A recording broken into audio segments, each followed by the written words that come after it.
Hi, இது Thursday morning.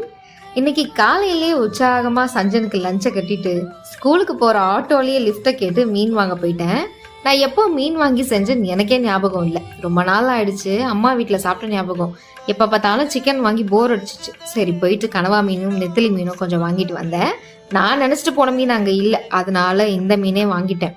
வீட்டுக்கு வந்து எல்லாத்தையும் க்ளீன் பண்ணிவிட்டு கையோட சமைக்கவும் ஆரம்பிச்சிட்டேன். முதல்ல கனவா கிரேவிக்கு எல்லாத்தையும் ரெடி பண்ணிவிட்டு நெத்திலி ஃப்ரைக்காக மசாலா போட்டு வச்சுட்டேன். இன்னைக்கு ஒரு புடே அப்படின்னு பல கனவுகளோட கடகடன் செஞ்சிட்டு இருந்தேன்.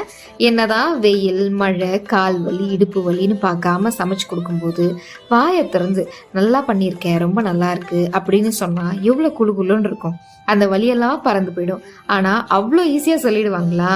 அதையும் மீறி கேட்டால் நீ எப்போதுமே நல்லா தானே செய்வ, சொன்னாதான் நல்லா இருக்குன்னு அர்த்தமா? செகண்ட் டைம் போட்டு சாப்பிடும் போதே தெரியாதான்னு கேட்பாங்க. அது எப்படி தெரியும்?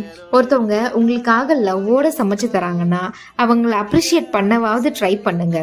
அப்புறம் ஒரு வழியாக முருங்கைக்காய் சாம்பாரை வச்சு கனவா தொக்கு நெத்திலி மீன் ஃப்ரை வச்சு நல்லா சாப்பிட்டாச்சு. இன்னைக்கு உங்கள் வீட்டில் என்ன ஸ்பெஷல்னு கமெண்ட்ல சொல்லுங்கள்.